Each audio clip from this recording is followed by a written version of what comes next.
The US Congress convened this afternoon to certify Donald Trump's election victory in November. Ordinarily, that is a formality, but of course all normal conventions were upended 4 years ago by the mob that ransacked the Capitol.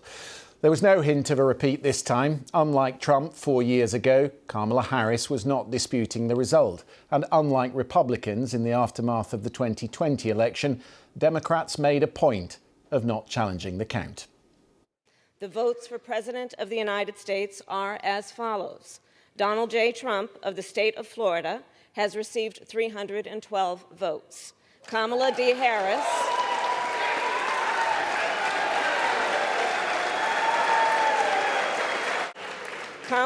Harris of the state of California has received 226 votes. A much calmer, less death-defying experience for the Vice President than 4 years ago. The contrast between the two January 6 events could hardly have been starker. Not all Vice Presidents have presided over the count, and this cannot have been easy for the losing candidate. But Kamala Harris said she viewed it as a sacred obligation to the Constitution. As we have seen, our democracy can be fragile, and it is up to then each one of us to stand up for our most cherished principles and to make sure that in America, our government always remains of the people, by the people, and for the people. With us tonight, the Democrat Zoe Lofgren, representative for California's 18th district. She also, of course, served on the select committee that investigated the January 6 attacks. Congresswoman, good to have you with us on the programme. You must have had your thoughts today about where you were 4 years ago and what you and your colleagues went through. Yes, absolutely. I was on the floor 4 years ago as the mob broke into the Capitol. We were ultimately evacuated as the mob was trying to break the glass and break in at one end of the hallway. We were going down the stairwell at the other end of the hallway. And I've been thinking of the officers. Many of them were severely injured by the violent mob. They saved my life and they saved our democracy. I'm grateful to them. Let me read you a part of President Biden's editorial in the Washington Post this morning. To tell us we didn't see what we all saw with our own eyes, to dismiss concerns about it as some kind of partisan obsession, to explain it away as a protest that just got out of hand. This is not what happened. It must infuriate you that it's been whitewashed in some circles by Republican colleagues who were on the floor today, who 4 years ago were condemning the role that Donald Trump had played in it. Absolutely. I mean, the same Republican members who were saying, well, nothing happened, at the time were decrying the violence and blaming then President Trump. So they know that they're lying now. The astounding thing is that some people want to believe those lies, but you can't erase the record. One of my colleagues just posted an absurd remark about how it was just a little peaceful protest.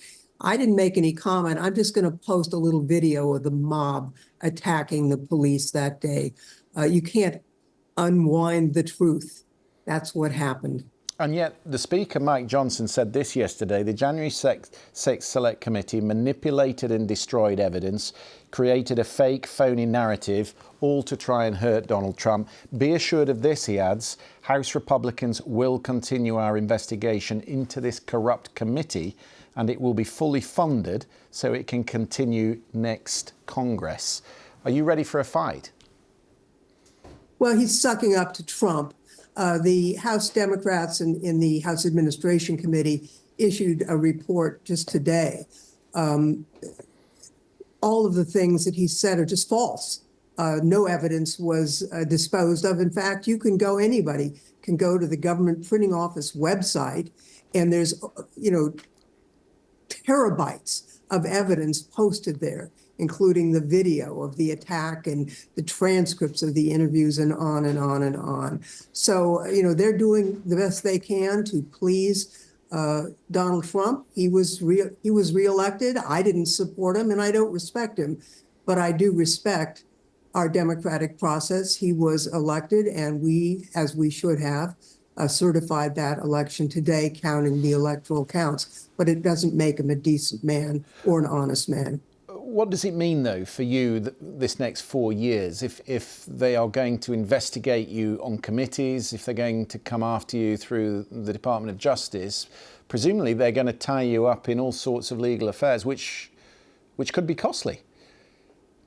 Well, the speech or debate clause in Article 1, Section 6 of the American Constitution points out that members of the House and Senate are immune from any liability, criminal or civil, for their legislative acts. So they know this is a bunch of BS. I would assume that they're going to focus not just on pleasing the great orange president, but trying to deliver their right-wing agenda, which they may have a little trouble with, since most Americans do not support the idea of cutting back their Social Security or Medicare benefits. So we'll see what happens next, but I'm proud of the work that we did.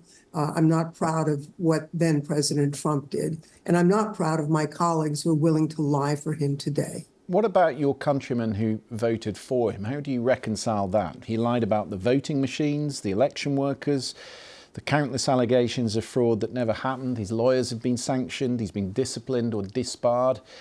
His lawyers, the courts have ruled against him. Dozens of his White House administration campaign aides testified against him. He's been convicted, indicted, and still he won. How do you reconcile that? People cast their votes for a variety of reasons.